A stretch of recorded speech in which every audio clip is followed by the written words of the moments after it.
asalaamaaleykum mbokki Kër Massar ak mbokki grande banlieue yëpp maa ngi leen di nuyu bu ci nekk ci turam ak ci santam may nuyu ak gërëm autorité yi ma gunge ba ma ñëw fii tey di ci jiital monsieur le gouverneur ak préfet ak sous-préfet yi di ci teg monsieur le maire de Kër Massar Nord mi ñu dalal fii ci goxam ak yeneen maire yi nekk ci gox yi yëpp di ci gërëm itam organisation yi ak association communautaire yi organisé lii di ci gërëm directeurs nationaux yi ak directeurs généraux yi ñoom ñëpp ma leen di nuyu kilifa diine yi ak kilifa aada yi ilimaan yi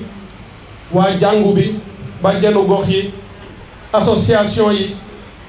képp koo xam ni jóge ci gox yi gëm ni taxawaay bi mooy taxawaayu ànd communauté yi jóg pour joxante loxo saafara mbiru mbënd mi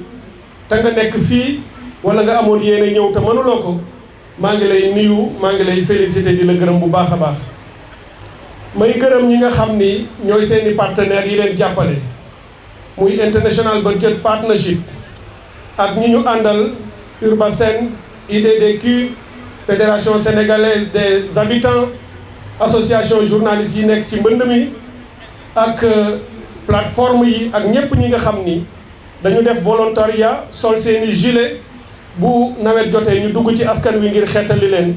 laata état sax di ñëw ñoom ñu nekk ci maa ngi leen di encourager yéen ñëpp di leen gërëm di leen sant fii nag dama yëkkati kàddu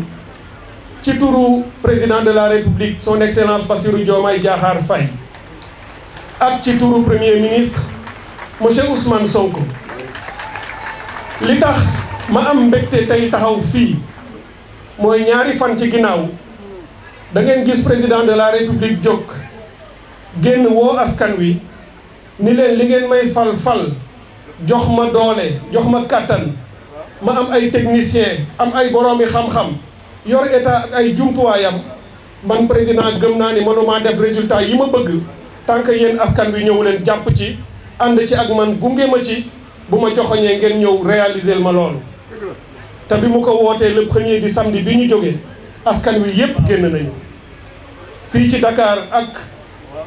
14 régions yëpp jot nañu rapport yi mu ci bale ci pelle ci râteau ba ci camion hydrocureur ak caterpillar lépp génn na ngir ñu setal dëkk bi waaye ngir ñu préparer inondation par une action communautaire et citoyenne loolu nag li tax ma ciy am mbégte mooy bu ma ñëwee fii tey ci heure bi may fi yegsi te yàlla def 9h ba tey maa ngi ci terrain bi zone de captage la tàmbalee ca Dakar ñëw ñu xool bassin bi waa gox bi ñëw wax ñu seeni xalaat techniciens yi ñëw wax leen la ñu war a def pour saafara ko ñu jóge foofu dugg ci banlieue bi dem hôpitalu Thiaroye jóge fa dem Jidda Diamaguène Sicap Mbao jóge fa dem sortie 10 bu autoroute à péage foofu ci booru Rufisque dem ñàgg dugg fii Kër Massar Sud Kër Massar Nord bu ñu fi jógee ñoo ngi jëm Géejawaay pour woon leen ni ci suba ba léegi maa ngi ci terrain bi di saytu di xool mais li ma ci gën a intéressé li ma ciy gën a retenir mooy fépp fu ma dem techniciens yi wax nañu li ñuy liggéey te ma rafetlu ko ndax ñu ngi def liggéey bu am solo waaye bokk na ci li ma ci gën a amal soxla li ma ci gën a soxal mooy askan wi fu ma dem ñu génn ñëw jox ma seen xalaat ni ma lii suñu jàngoro la jafe-jafe la waaye lii solution la boo xam ne jàpp nañ ni buñ ci jaaree dinañu am saafara xalaat boobu askan wi di génnee ak détermination bi mu am ngir taxaw ànd ci liggéey bi mooy li gën a am solo ci lii ñuy def fii nag li leen fi dajale yaakaar naa loolu rek la ndax bu nawet jotee ngeen génn ni waajal nawet ñun da ngeen di dalal suñu xel da ngeen di xaar souvent état ñëw pour am lu mu leen defal waaye ndeke solution bi li ëpp mu ngi ci seen loxo ndax bu ngeen demee ba li président wax barki démb ni appropriation communautaire bu mbënd amee avant sapeur pompier di yegsi yéen a nekk ci ndox mi avant ADM di ñëw yéen ak seen njaboot yéen a nekk ci ndox mi avant ministère di yegsi ak ay kuréelam wala ONAS yéen a nekk ci ndox mi yéen gox yi yéen a xam fi ndox mi di taa point bas yi yéen a ñu ko gën a xam fi am jafe-jafe yéen a ñu ko gën a xam kon yéen ay la première solution avant ñun ñu ñëw di ci topp di ci indi matériel wala ñu ciy indi beneen xam-xam au plan technique. loolu moo tax bu ma leen gisee fii dana dalal bu baax a baax suma xel fii nag ci Kër Massar yàlla dafa def xëy na moo ma nattoo ndax yàlla du juum li tax ma toog fii tey di wax waxi nawet ak mbënd ay ñeenti at ci ginnaaw 2020 la mu amoon fii ay inondation yu metti ma toog suma kër di seetaan télé bi gis jafe-jafe yi nit ñi nekkee fii ñu bëri doon fi ñëw indi ay caméra filmé photo wu sax ci ndox mi génne dem wane ko ni dem naa Kër Massar xëy na sax doon ko politiser am na ñenn ñu ko def ma taxaw ni lii kat war naa cee jéem dara ma waxtaan ak ñi ma xam fii ci Kër Massar booba lii yëpp xamuñu woon ni dina am mënuma woon imaginer ni dinaa nekk ministre de l'assainissement et de l'hydraulique ba yor wàlli inondation ma woo ci ay nit ñu ma xam ni leen kat dama bëgg a def dara mënumaa toog di seetaan ma ñëw Kër Massar dajale fi ay jeunes yu ma xam yàlla def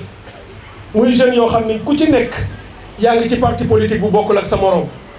muy pouvoir ak opposition ak ay association de quartier ak ay jeunes mouvement citoyen ma ne leen danaa fexe ñëw ñu ànd ñu jàppale askan wi ñu yóbbu ma ci quartier yi ñu xool zone yi gën a sensible yu gën a jafe moo tax bari na fu ma dem tey ñu wan ma fa dama waxul dara rek waaye miin naa ko ndax daanaa fa ñëw ñu dem seet kër yoo xam ni famille yi ñu ngi ci ndox mi surtout yu am ay xale dañu ànd ñu dem loué ji ay appartement fay ko pendant ñetti weer am na ñu fi nekk ay témoins lañ ci loolu maa ànd ak nit ñi ñu dem génne leen ci seen i kër dindi leen ci ndox mi loger leen ci appartement yooyu ba nawet jeex ñu delluwaat seen i kër su ma ko mënoon jamono jooju junniy li taa koy defal waaye dama ko defoon ci sama kéemtalaay kattan loolu nag xëy na bokk na si li tax yàlla tey nattoo ñu lii ñu war a toppatoo mbiru inondation te yàlla jox ñu moyen wu état du doon ni danañu mën lépp waaye danañ ci def suñu kéemtalaay kattan dama fi ñëwoon ay weer ci ginnaaw ànd ak monsieur le maire Adama Sarr ñu dugg ci quartier yu bëri di waxtaan ak askan wi ma koy félicité bu baax ci taxawaayam ndax fépp fu ma dem li ma joxoon fierté dëggantaan mooy bi ma demee nit ñi dañu ma naan bi inondation amee ci gox yi xam nañu ni du compétence transférée boo xam ne maire a ko man maire amul dooleen waaye gis nañu taxawaay bi mu am fu ñu tourné gis ko ak i équipe am bu dee moto pompe wala essence wala indi am lu mu jox le fait que mu nekk ak ñoom rek ci ndox mi tax na mu dalal seen xel loolu laa gis itam Kër Massar Sud maire ba def ko ma leen di sant di leen féliciter mais tëj rek di leen ñaan yéen askan wi parce que du rek Kër Massar a fi nekk ay nit jóge nañu Guédiawaye ak Pikine ak fépp ci banlieue bi di leen wax ni li leen président de la République woo ni leen appropriation communautaire et citoyenne dafa leen di won ni solution wu problème bii nga xam ne moo fi nekk ci seen loxo la nekk yéen a ci jiitu nawet bii ñu jëm bi ñu fi yegsee léegi ci ñaari weer la toll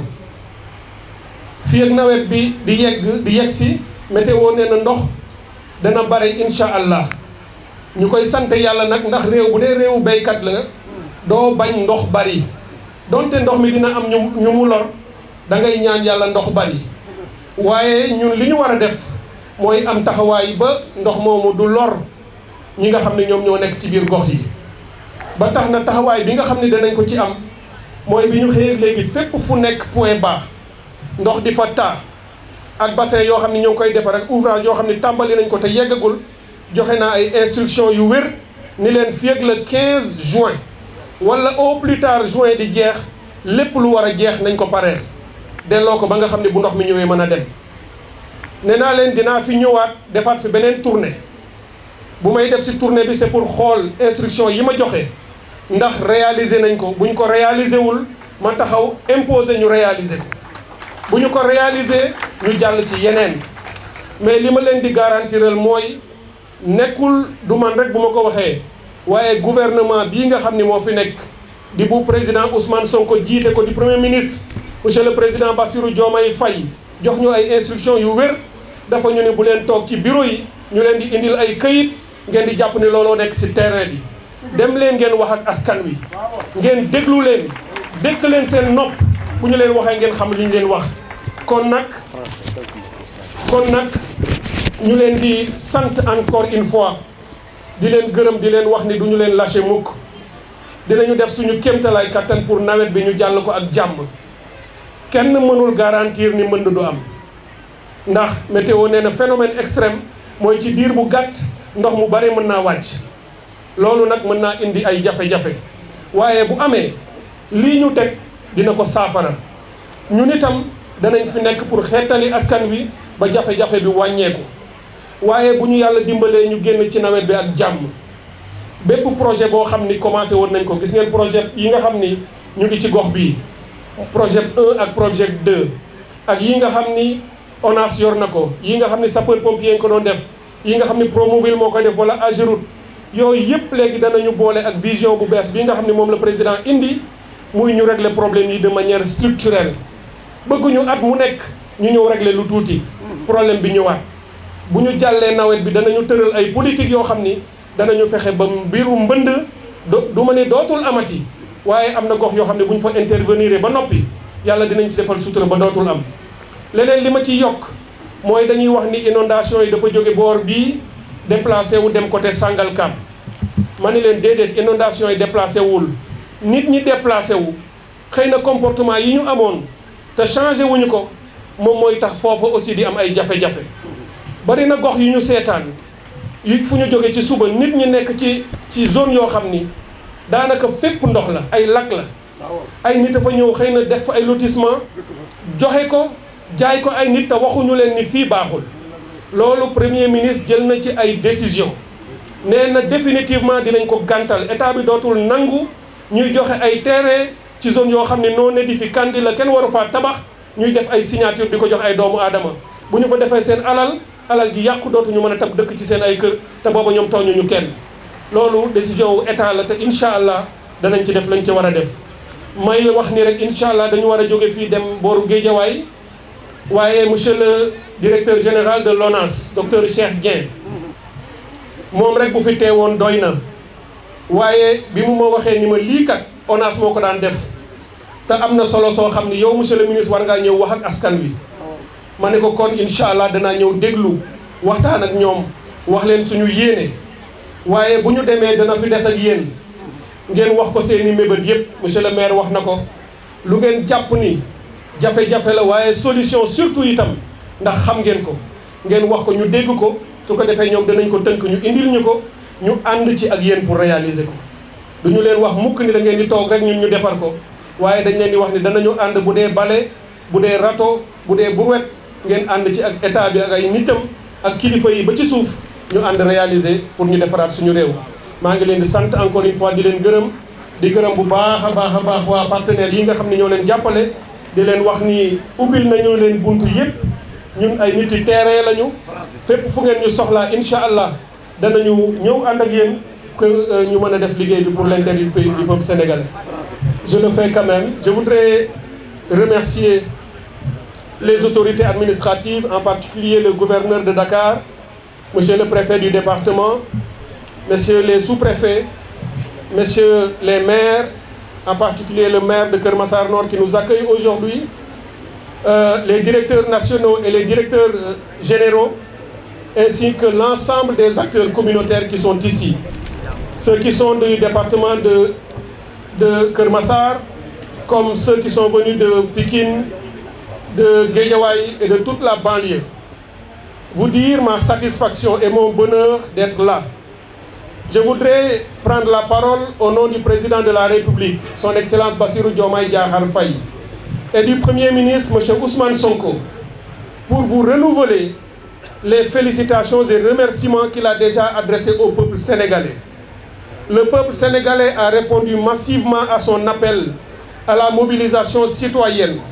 le samedi 1er juin 2024, lorsqu'il a dit à tout le monde: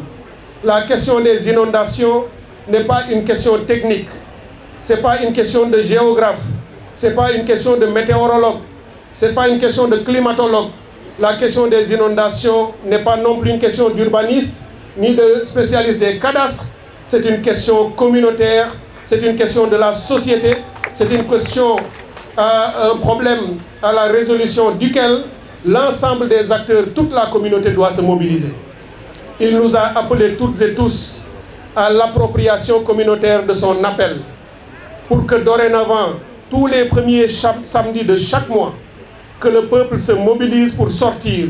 pour nettoyer, pour balayer, pour curer, pour rendre propres nos espaces de vie et lutter par anticipation au phénomène des inondations. La question des inondations est une question complexe. Le ministère de l'Hydraulique et de l'Assainissement seul ne peut pas le résoudre.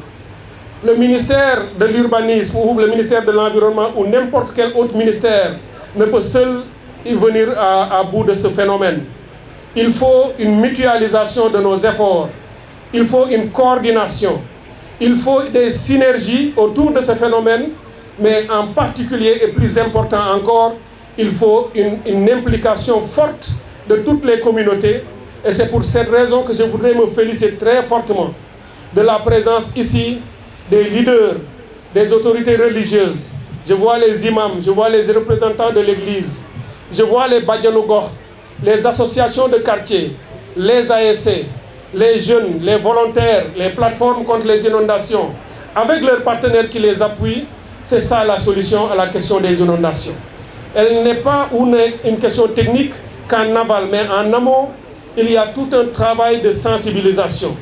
et de prévention. L'une des meilleures façons de prévenir les inondations, c'est d'éviter de jeter par exemple des ordures dans les canaux, d'éviter d'obstruer les voies de circulation de l'eau, d'éviter de s'installer et de construire sur les voies naturelles de circulation des eaux. Et cela, ce sont des comportements humains. C'est pourquoi je voudrais ici appeler encore le peuple sénégalais, à travers vous qui êtes là, à changer nos comportements. Samedi, nous sommes sortis massivement pour nettoyer le pays. Je vous en félicite. Mais nous allons vers la fête de la Tabaski. Et nous savons tous comment ça se passe. En général, les gens, peut-être comme moi,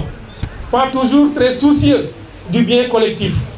ont tendance à jeter les abats, les déchets animaux ou toutes les autres choses qu'ils produisent lors de la Tabaski dans les canaux, les canalisations, etc., etc., obstruant ou gâchant, détruisant tout ce que nous avons déjà fait. Je voudrais donc lancer un appel pour que nous évitions ce type de comportement. Il y a 2 mois, le peuple sénégalais s'est mobilisé très fortement pour se choisir un président, pour se choisir un gouvernement.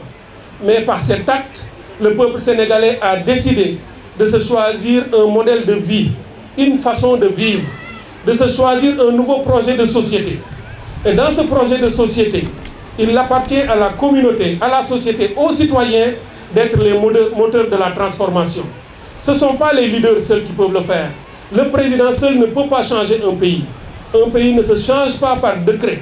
Un pays se change par le comportement des hommes et des femmes qui y vivent. Et c'est à cela que nous vous appelons, à cette prise de conscience renouvelée, pour qu'ensemble nous levions tous les défis. Si nous sommes ensemble, rien ne nous sera inaccessible ni impossible. Je voudrais pour clôturer vous remercier encore une fois très fortement. Remercier le partenaire International Budget Partnership et tous les autres qui sont avec vous comme Urbasen, Fédération Sénégalaise des Habitants, UDDQ et tous les autres, j'en oublie, pour vous dire que nous apprécions très fortement l'accompagnement que vous donnez à ces communautés. Je dois continuer malheureusement mon périple. Je suis sur le terrain depuis ce matin. Depuis 9 heures, nous avons déjà fait presque tous les départements de la région de Dakar. Je dois encore me rendre à Guédiawaye pour clôturer. Et le but de cette visite, c'était d'observer de vive voix ou de visu par moi-même. Ne pas seulement me contenter des rapports qui me sont envoyés dans mon bureau, quoique j'ai une totale confiance en mes directeurs et techniciens, mais j'ai préféré aller sur le terrain pour m'enquérir de la situation. Non seulement j'ai observé, j'ai mesuré l'état d'avancement des travaux, mais je leur ai dit que j'y reviendrai dans les meilleurs délais. Dans 15 jours au plus, je ferai encore un tour, peut-être avec une délégation plus serrée, peut-être même incognito quelquefois, parce qu'il m'arrive de faire quelques visites sans même aller avec un cortège ou une délégation, juste pour pouvoir observer.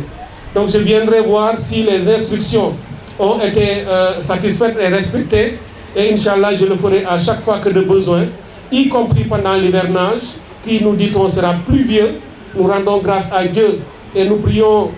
pour avoir beaucoup d'eau, peut-être dans les zones agricoles. Ici, juste ce qu'il faut pour ne pas nous mettre en inondation. Mais je peux vous garantir que lorsque ce sera le cas, à Dieu ne plaise, je serai à vos côtés avec les autorités, avec monsieur le maire de Keur Massar Nord, avec tous les autres qui déjà sont sur le terrain avec vous en train de travailler. Je vous remercie infiniment pour votre aimable attention. kay salaamaaleykum mbooloo mi ginnaaw ba ñu sante yàlla julli ci yonent bi sallallahu alayhi wa sallam dañuy nuyu mbooloo bi fi teew yëpp ci nuyoo boobu ñu siy jiital le ministre de l'hydraulique et de l'assainissement docteur Cheikh Tidiane Dièye di nuyu également les directeurs généraux qui sont là, le directeur général de l'ONAS et le directeur général de l'ADM. di nuyu également ki nga xamante ne si mooy le gouverneur de la région de Dakar doon ku miin lool Kër Massar doon ko yàggale jàppale Kër Massar ci li nga xamante ne si mooy inondation yi moom yaakaar naa ni sax man mii di maire moom a gën a xam Kër Massar donc gouverneur ñoo ngi lay nuyu ñoo ngi lay dalal di nuyu également le préfet du département de Kër Massar et le sous-préfet de l'arrondissement de Malika. ginnaaw loolu ñu nuyu les notables yi nga xamante ne fekk nañ leen fii tey su ma waxee les notables nag mooy les délégués de quartier suñu baay yooyu nga xamante ni ñoo ngi def lu nekk pour Kër Massar baax mooy suñu baay yooyu nga xamante ne bu askan wi gisul maire si ñoom lay dem gàcce ngaalaama les délégués de quartier mënuñu wax les délégués de quartier te waxuñu nag bàjjenu gox yi dama bëgg jigéen ñi may seen bopp loxo. présentement nga ne Ndéla Fall. Ndéla Fall. ma nga dale. mooy noonu si ginnaaw sama xarit. waaw sama bàjjenu bopp. maa la ko wax. donc maa ngi leen di nuyu bu baax yenn bàjjen yi gannaaw ba ñu nuyoo bàjjen yi nuyu délégué yi nañuy nuyu imam yi parce que nag lu ñuy tàmbali rek mun naa ne ñoom la bu ñu nuyoo imam yi nuyu également ki nga xamante ne moo fi représenté le curé bi nga xamante ne mooy église bi nekk fii di Saint-François d'Assise donc suñu waxee loolu rek mooy nuyu nañ Kër Massar yëpp di nuyu également les mouvements de jeunesse yi nga xamante ne ñëw nañ buñ ko waxee nag mooy ODCAV mooy ONCAV mais également mooy volontaires yi nga xamante ne si bu inondation jotee dañuy bàyyi seen lépp ñëw wàcc ak ñun te duñ leen fay dërëm donc ñooñu war nañ leen gërëm war nañ leen sant mooy les volontaires les ASC et les associations de jeunes. ginnaaw loolu nag ñu dugg ci li nga xamante ne moo ñu dajale fii tey ñiy wax ci waxum mbënn ku ne seet ne mbënd xam ne ñaar yooyu dañuy ànd di dem te Kër Massar yàgg nañ ko dund yàgg nañ dund mbënd bi yàgg nañu dund ci inondation tey nag kilifa yii teew fii tey nga xamante ni lim naa leen léegi li tax ñu ñëw mooy ñu trouver ay solutions particulièrement des solutions préventives pour waajal nawet bi pour setal suñu commune pour setal suñu dëkk moo tax kilifa yi ñëw tey fii kàddu gi nag du gudd introduction rek lay doon gannaaw loolu li ñuy wax rek mooy ñoo ngi gërëm ñëpp di gërëm le ministre bi nga xamante ne mooy Cheikh Tidiane Dièye si ñëwoon fii Kër Massar fi may jeexalee nag ku ko jege laa mais fi may jeexalee mooy dama ko naan tey waa Kër Massar laa faral waa Kër Massar dajale leen doléance yëpp tey maag yéen ñoo far ñu jox ko ñii ñu jox ko suñu kilifa yii dajale leen lépp ngeen jox ma jox ko le ministre jox ko le directeur général de l'ONAS ñu xool naka la ñuy def ba setal suñu dëkk ñu xool naka la ñuy def ba inondation dootu fi am asalaamaaleykum wa rahmatullah